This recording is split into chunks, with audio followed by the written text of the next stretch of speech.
Здравствуйте! В гостях Шкода Фабия с двигателем 1.4. Такой двигатель уже есть на канале. БКY, если не ошибаюсь. Точно такой же двигатель.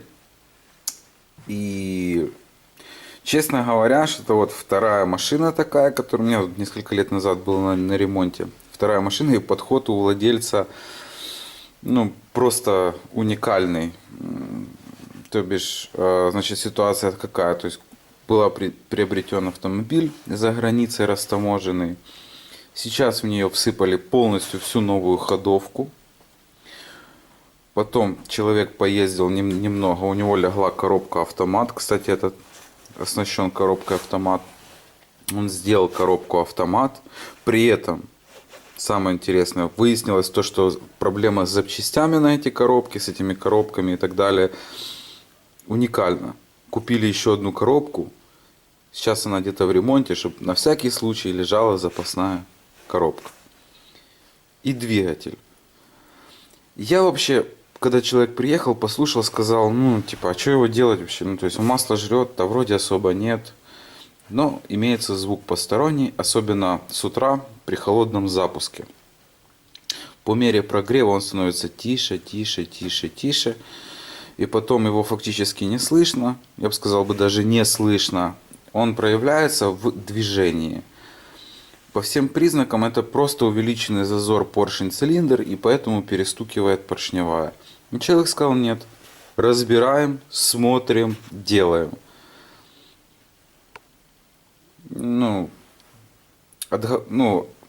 Сказал, что не надо отговорить, у меня не получилось, человек хочет сделать. Разобрать, посмотреть. Что ж, будем, значит, разбирать его и смотреть. Все, что надо, делаем, меняем, ищем запчасти, все необходимое. Машина должна быть полностью исправна. Тем более, я так понял, что он хочет ее просто дочке отдать. Эту машину, и она должна быть полностью исправна. Ну что ж, сейчас вместе с вами попробуем послушать, как она работает на холодную. Она ночь отстоялась. Сейчас мы ее запустим, послушаем. А дальше будем разбирать, смотреть, что там не нравится человеку в работе двигателя. Запускай.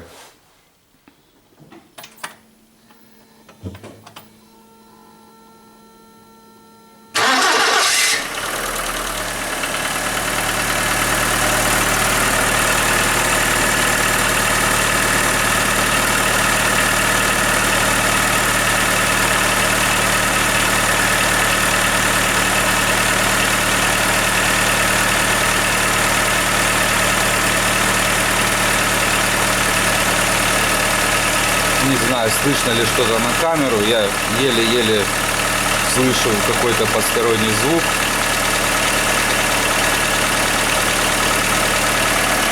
Сейчас пусть она немножко может сбросить обороты, будет что-то слышнее.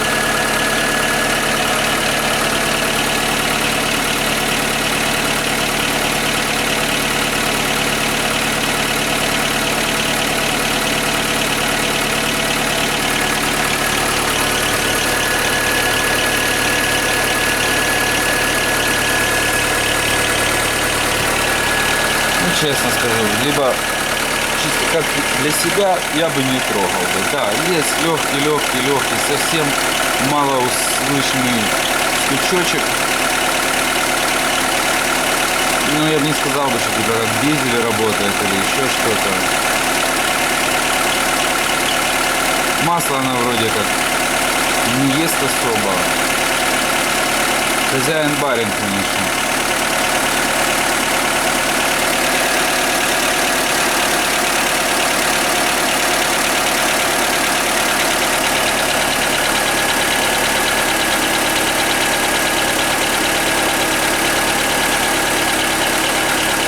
Ладно, будем его снимать, смотреть. что там не нравится человеку в работе этого двигателя.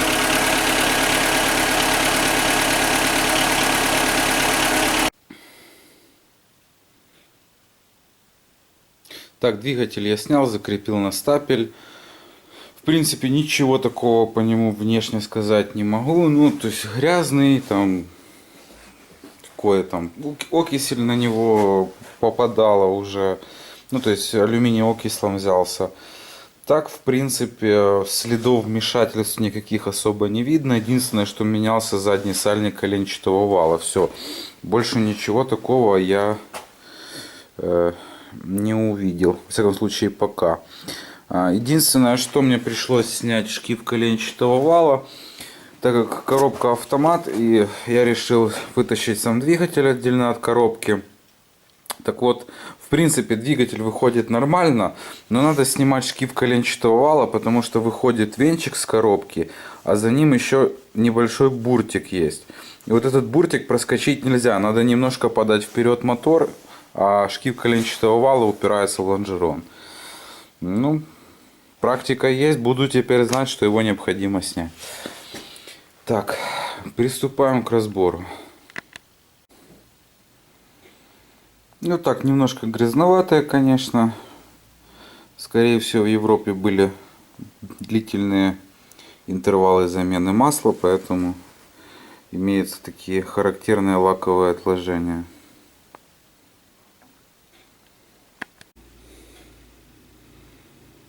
Видим по вот этому мусору, это засохший антифриз, по всей видимости, с прокладки термостата. Вот в этом месте сюда скапливался антифриз, который высох вот таким вот коржом, похожий на известь. Возможно, где-то еще трещина в корпусе. Например, вот здесь вот.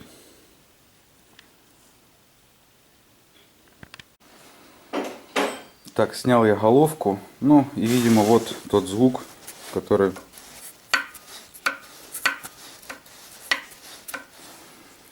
беспокоил владельца. Здесь повышенный зазор. Похоже, что был перегрев двигателя.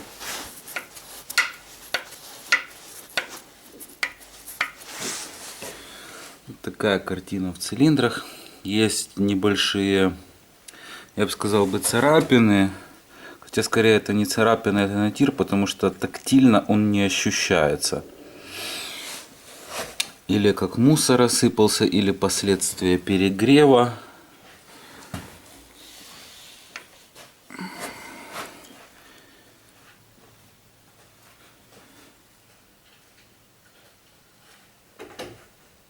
Сейчас снимем, разберем, посмотрим более детально.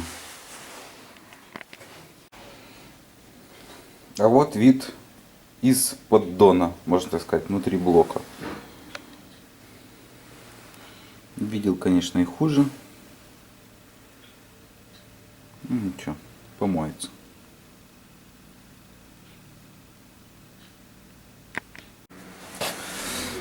Значит, все поршни вот в таком состоянии, все показывать не вижу смысла. Вот два поршня с первого и второго цилиндра. Они только развернуты сейчас наоборот. Что, стояли они вот так вот. То есть картина на всех поршнях одинаковая. Еще раз показываю цилиндры. Сейчас необходимо это все измерить. Что у нас, какой у нас сейчас размер поршня, какой размер зазор по цилиндру. Может получится отделаться малой кровью, но не точно. Так, снят 0 с поршня, и сейчас попробую продемонстрировать зазор поршень-цилиндр.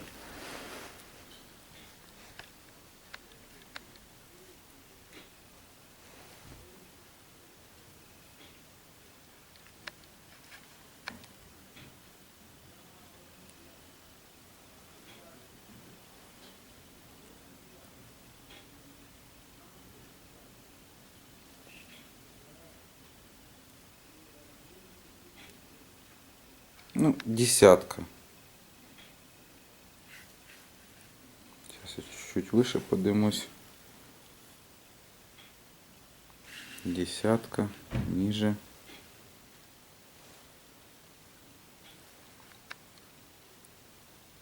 Десятка. Ну, значит так. Эллипс по цилиндрам. Первый цилиндр 3 сотки. Остальные в пределах 2-2,5 сотки эллипс. Поршни у нас вытертые. Ну, так, судя с мануала, размер поршня должен быть, так, если я не ошибаюсь, 76-47. Примерно. Понятно, что производители там плюс-минус сотка играют. У нас, ну я вот измерил, просто взял 2 поршня, но остальные я просто не вижу смысла измерять. Вот, например, на первом цилиндре у нас размер поршня 76-42, 76-41. Или наоборот. Ну, уже не столь важно. Вот это я конкретно сейчас от первого взял 0. Тут, по-моему, как раз 42. Там 42,5, 41,5. То есть почти доходит до 42. Ну вот и получается, что поршни вытертые, зазор большой. Надо попробовать найти стандартные поршни, новые, и снять с них размер. Может получится просто хоном убрать следы дефекта с цилиндров. Ну, допустим, если у нас будет зазор там 5-5,5 соток, установочный зазор вообще идет от 3,5 соток, то если у нас будет увеличен на 1,5 сотки зазор, ничего страшного не будет. Мы его в таком случае не будем точить, и будет возможность у этого блока еще на один ремонт без гильзовки. Так, головочка. Впуск держал почти идеально, уже немножко широкая рабочая фаска, которую необходимо заузить. Выпуск в принципе тоже неплохо, да, есть какие-то места уже там с мелкими раковинками. Опа, один клапан упал. Так, вот примерно в таком состоянии выпускные клапана. Имеются небольшие раковинки на них. По втулкам выпускным, так, немножко увеличенный зазор.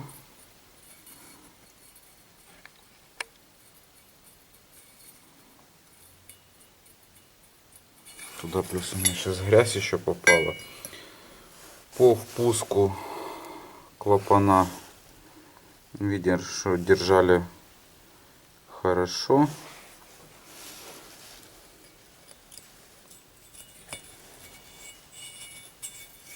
Так, грязь, похоже, попалась все-таки.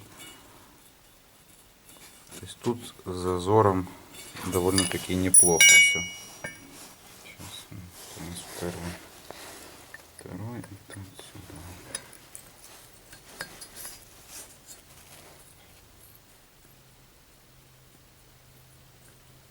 Ну, как раз нормальный тепловой зазор здесь сейчас по впуску. К масляному насосу вопросов никаких нету. Шестеренки. Видны полоски, которые никак абсолютно не ощущаются. Также в корпусе. И также на ответной части крышки. То есть абсолютно адекватный насос. Можно еще, чтобы он поездил. Необходимо достать заглушку, чтобы вытащить распредвал и оценить его состояние. Но вот эту заглушку я никак не могу вытащить отсюда, блин. Она уже куски поотламывались, а она там сидит просто мертвая. Она стала однородным телом с постелью. Так, с горем пополам получилось выдернуть эту заглушку, исковеркав ее полностью до уничтожения фактически. Но, слава богу, с прошлого ремонта двигателя у меня осталась такая заглушка, так что поменяю, не вопрос. Валы сами в принципе не в плохом состоянии, то есть часто у них вырабатывается именно первая шейка в основном. Да, видны небольшие потертости, но в принципе рабочее состояние. По, значит, постели. Вот здесь вот, надеюсь, будет видно, есть небольшая потертость вот в этой части возле масляного канала. Стараюсь как-то сейчас. Вот, видно, да? Значит, по валам. Этот вал, это у нас выпускной. Да, выпускной вал у нас отлично. Установочный зазор примерно 7 соток. 7-8 пойдет. А вот этот вал у нас имеет 7,5 на 9. До десятки рабочая. Конечно, ну, с одной стороны можно было бы заменить, но в принципе оно работать будет. Как показывает практика, на такого плана корпусных даже там 11-12 соток бывает. Ну, то есть 11 точно работает, 12 там под вопросом. Ну, в принципе, рабочий вариант. То есть не вижу смысла сейчас заниматься заменой постели распредвала. Удовольствие не дешевое, и побегать она еще может.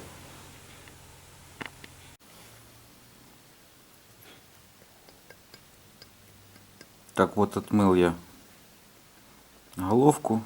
И видно, насколько шатается выпускной клапан.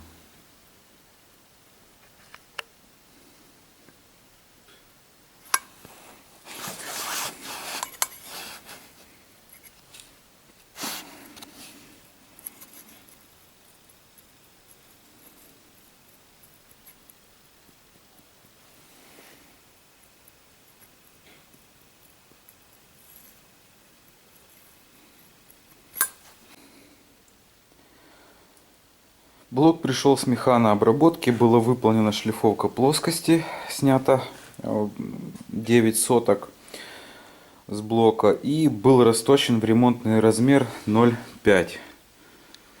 То бишь, не так. Выполнено плосковершинное хонингование.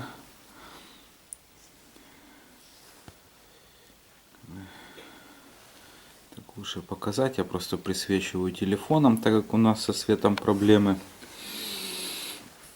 Хотели изначально поставить стандартные поршни, попробовать хонингануть его, но для этого нужны были стандартные поршни, с которых можно снять размер и измерить, цилиндры получится или нет. Нашел я фирму, которая мне дала поршни, в случае чего, что я могу у них поменять на ремонтные.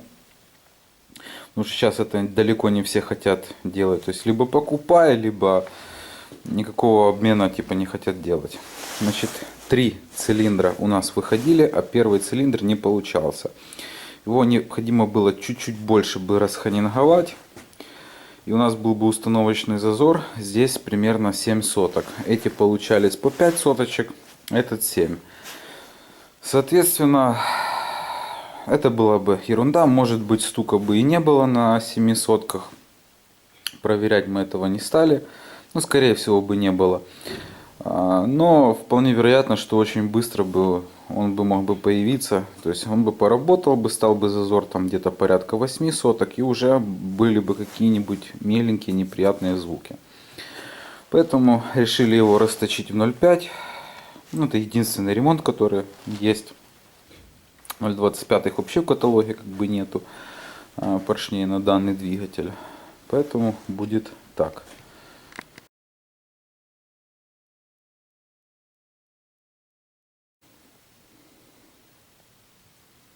Вкладыши, которые установлены, коренные, стандартный размер. Ну, так как не предполагает ремонта блок, ну, завод, во всяком случае, так пишет. Ну, Колбин выпускает ремонтные и стандартные вкладыши, то на всякий случай покажу номер коренных вкладышей. Хотя я его уже показывал в одном из своих видео. Затянутый коленчатый вал. Крутится достаточно легко. Единственное, что на пасте его немножко подтягивает. Ну, потому что холодно. Ну, зима все-таки. Вот. Ну, крутится он легко. Просто так, неважно. Теперь по болтам в 2 этапа. 28 ньютон, 55-58 ньютон. Больше я тянуть не вижу смысла. На чугунный блок идет 65 ньютон. Прошлый мотор я собирал точно так же 55, ну 58 ньютон. Все нормально, отлично ходит. Так как, опять же, нет никаких данных по затяжке постели коленчатого вала. Болты М9, алюминиевый блок. Решил более большое усилие не давать еще при прошлой сборке. Также и при этой. Поршня. Значит, поршня ремонтные. Это именно такой конфигурации, как и стояли до этого. Есть еще поршни с удлиненной юбкой. У меня на предыдущем видео показаны такие поршни, установка. Но все дело в том, что я сначала думал взять такого формата поршни, но нельзя было найти комплекта. Например, было там 3 маписановских поршня, хотя их продают, как правило, упаковкой 4 штуки. Почему 3? Не знаю. Там 2 нураловских, 1 малешный, по-моему, был, 2 колбеншмитта. Ну, что-то вот в таком вот формате. Но вот я точно запомнил, что вот маписановских 3 штуки всего. Странно. Ладно, взяли поршни именно такой конфигурации, как и должны стоять. Хотя в отличие от прошлого раза, раньше, я помню, был ценник какой-то у них космический. Сейчас, в принципе, более-менее адекватная цена. Номер поршней, вот он.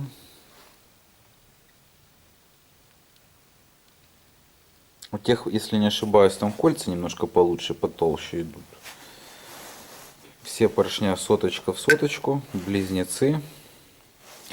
Также сразу установлены отцентрованные вкладыши шатунные, так как здесь вкладыши без замка. И их необходимо выставить, чтобы они ровно стояли, потому что при затяжке их может смещать. Если вы их выставите, ну, затянув шатун, отпустите и установите, соберете, они уже потом будут так стоять. У меня есть видео отдельно именно по установке вкладышей без замка. Также у нас так, шатунные вкладыши имеют номер вот такой вот. И будьте внимательны, потому что на этот мотор, оказывается, идет 2 варианта вкладышей с разной шириной. И в каталоге идет, не знаю в чем разница, у них есть ширина 18, если я не ошибаюсь, 18 и 17,2. То перепроверяйте. Здесь у меня 17,2 ширина. Лучше к таким моментам быть внимательным. Так, начинаю проверку зазора в замке колец и начинаю с второго компрессионного кольца. Везде зазор 0,43 на втором компрессионном кольце.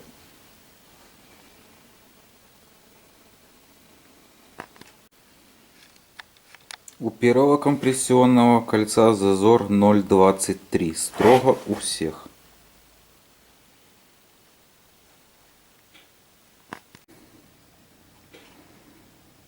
Установленные поршни в блок, зажаты необходимым моментом шатуны.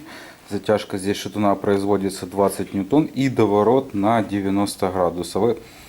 Примерно по усилию это где-то 35-38 ньютон. На данных поршнях есть направление. Все они устанавливаются в сторону ГРМ стрелочками.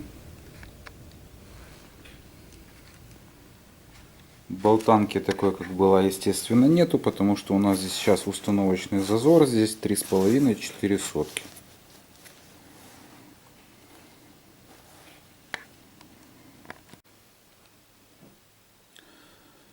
Установлен задний сальник коленвала. Здесь сбегается меточка.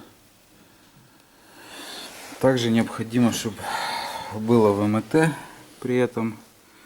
Где тут у нас тут?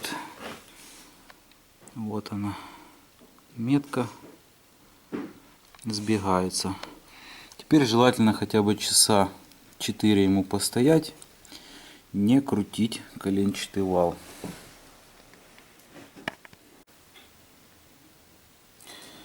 Головочка прошла механообработку, были выполнена замена направляющих втулок по выпуску. Впускные втулки остались, не было смысла их менять. Также обработаны седла в необходимых углах, как впускные, так и выпускные.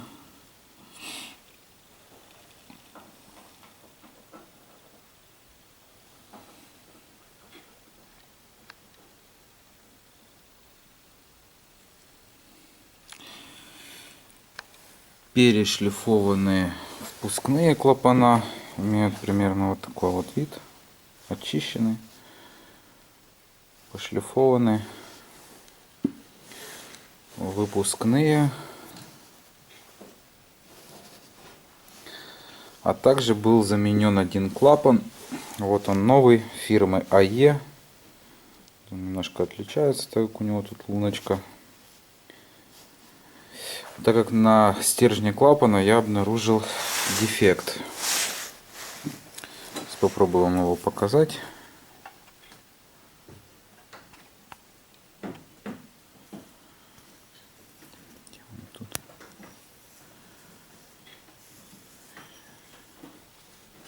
Вот, здесь видно, у меня ноготь тут цепляется. Это именно вот здесь вот заканчивается, ну или начинается втулка, направляющая клапана. И вот получился вот такой вот какой-то скол на этом месте.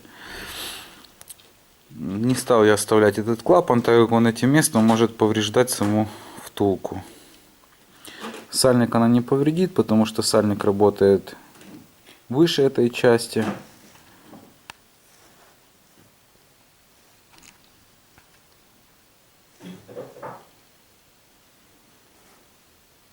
Какое-то как отслоение металла, что ли. Ну ладно, такое. Сейчас будем собирать эту головку до кучи и устанавливать на автомобиль. Также была выполнена шлифовка плоскости. С головки снята 1/10.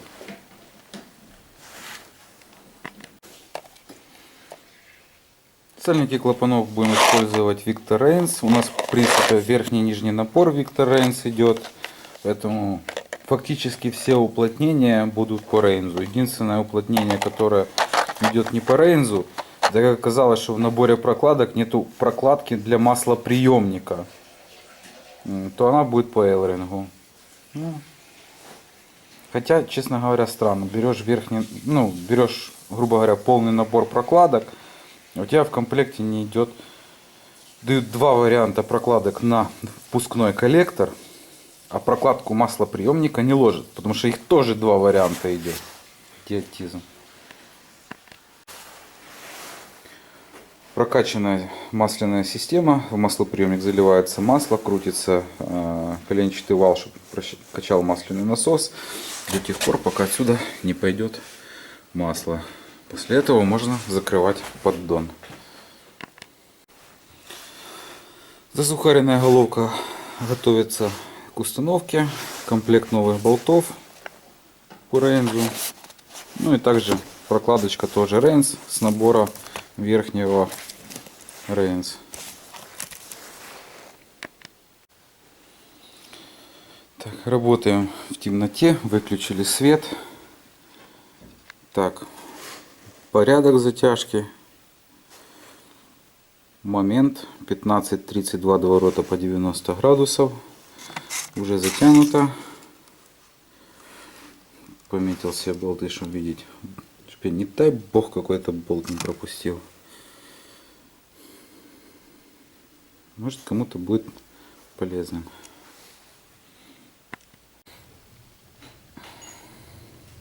Владелец автомобиля захотел заменить все гидрокомпенсаторы на новые. Хотя как бы нареканий на старых я никаких не нашел. Ну как бы желание клиента, можно так сказать, закон. Захотел, купили 16 новых гидрокомпенсаторов, которые сейчас будут установлены на автомобиль, на двигатель. Так, номерочек вот такой вот у них. Скорее всего в оригинале тоже идет Инна. Касательно ГРМ. Значит, у нас новая оригинальная шестерня коленвала. Оригинал почему? Потому что в продаже есть только оригинал и Hans Price, и разница у них 80 или 90 гривен. Ну и меня со словами офигели за Hans Price такую цену, естественно, лучше взять уже оригинал. Также помпа новая по фирме Inna и комплект ГРМ. Хотя старый комплект, ну сам ГРМ был неплохой, и со слов владельца он там отходил в районе 8000. Но он сказал заменить на новый. Это комплект с кочергой, который идет именно такой, как нужен на этот двигатель. Поэтому будем его устанавливать. Установлен ГРМ, показываю меточки. Значит, спиленный зуб. Вот метка. 4 клапана на цилиндр. Это под 2 клапана на цилиндр. Маслонасос у них одинаковый. Вот метка на ролике. По усилию затяжки не перетягивайте болты. Здесь всего 23 ньютона. 43-45, 43-45, 23 ньютона. Тоже вот меточка выставлена по приспособе. Можно в принципе шпильки использовать, но раз она есть, то почему бы и нет. Вот, вставляется, можно посмотреть без какого-либо усилия. Ты спокойно вставляешь, вынимаешь. Так, пока есть хоть немного света, двигатель собран. В принципе, как бы сказать особо нечего. Новая стоит вентиляция по фирме Febby. Единственное, что я промазал прокладочку герметиком, как он, EGR, что прокладки этой нигде нету, только под заказ ждать сюда. Но она металлическая, поэтому я тоненьким слоем герметиком намазал и поставил, другого варианта как бы нету. Все, теперь можно его снимать со стапеля, вешать драйв плату, которая вместо маховика стоит, так здесь автомат, и устанавливать его под капот.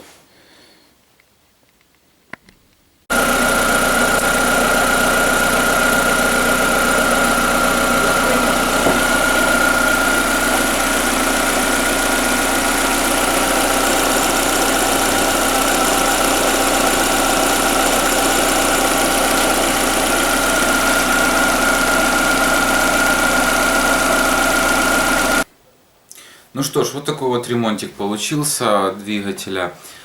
Я не сказал за пробег, потому что мне был озвучен пробег, значит, 1. Я посмотрел на щиток приборов, пробег там был гораздо меньше. Потом у владельца спросил, ну, как бы на щитке одни показания, там чуть больше 200 тысяч. А мне было озвучено, ну, что-то в районе 345, вот точно не помню, ну, больше 300 тысяч. На что он мне как бы ответил, что здесь пробег скрученный, когда он покупал автомобиль, якобы вот с этим пробегом, но он его купил и в машине нашел какие-то документы, где за полгода до покупки этого автомобиля еще за границей делалось какое-то обслуживание, и там был пробег более 300 тысяч. Так что как-то вот так вот. Значит, по цене ремонта я чисто думал, что больше получилось, но пересмотрев записи свои, то конкретно по ремонту самого агрегата получилось где-то 1470-80 долларов. Ну, грубо говоря, 1500 долларов. Вот. Там просто параллельно еще сдавался в ремонт генератор и стартер, ну, на перепроверку, там, чтобы все было с ним нормально, так как пробег у автомобиля не маленький. Так что как-то так. Всем спасибо за просмотр. До свидания. До новых встреч.